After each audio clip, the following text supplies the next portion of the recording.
சக்தி குருவடி சரணம் திருவடி சரணம். ஆக்கமும் ஆன்மீகமும் ஒரு அற்புதமான தொழில் நேர்களே மகாபெரிவாளை பற்றி சொல்லணும்னா எவ்வளோ வேணாலும் சொல்லலாம்.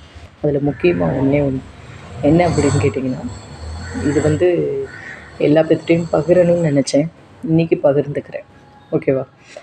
நான் திருவான்மையூர் சைடில் இருந்தேன். அப்போ எனக்கு குழந்தை கிடையாது.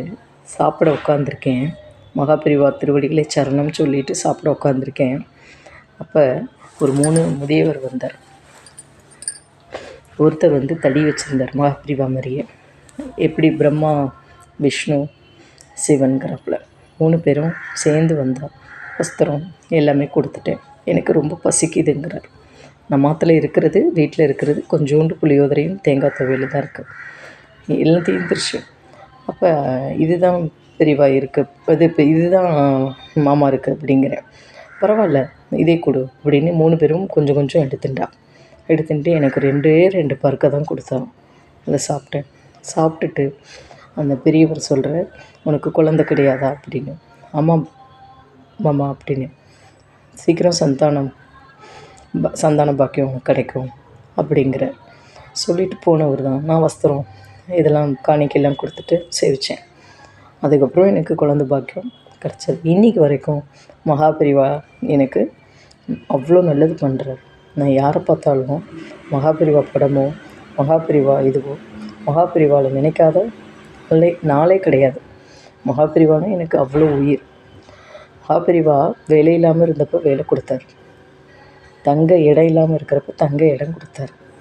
வாழ்க்கையே என்னென்னு கேள்விக்குறியாக இருந்ததுக்கு மகாபெரிவா எனக்கு ஒரு நல்ல வாழ்வு கொடுத்தார்.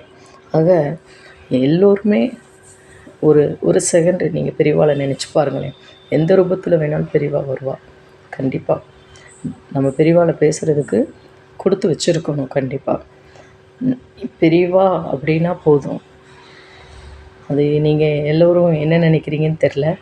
நான் பெரியவா அப்படின்னா பிரியமாக இருக்கிற ஒரு நபர்னு நினைப்பேன். ஒன்று கூடவே அறிவுரை சொல்கிற ஒரு நபர்னு நினைப்பேன். ஒரு வழிகாட்டி நம்மளுக்கு வேணும். வழிகாட்டி இல்லாமல் நம்ம முன்னேற முடியாது.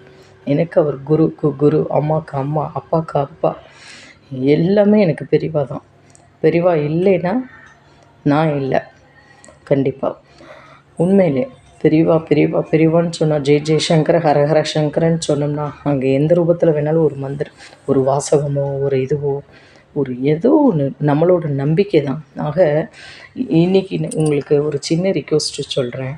ஒரு ஏதோ ஒன்று நீங்கள் நினைக்கிறீங்க, ஒரு நடக்கணும் அப்படின்னா ஒரு ஆவர்த்தி எடுத்துக்கோங்க, சங்கல்பம் எடுத்துகிட்டு இத்தனை நாள்னு நீங்கள் எடுத்துக்கோங்க. கண்டிப்பாக பூர்த்தி செய்வார். ஆனால் இங்கே ஆத்மாத்மா நம்பிக்கை வேணும். கண்டிப்பாக ஒரு உள்ளங்கையில் ஒரு எலுமிச்சம்பழத்தை வச்சுட்டு நீங்கள் வேண்டி பாருங்களேன், அவ்வளோ நடக்கும். கண்டிப்பாக செஞ்சு பாருங்கள் நேர்களே.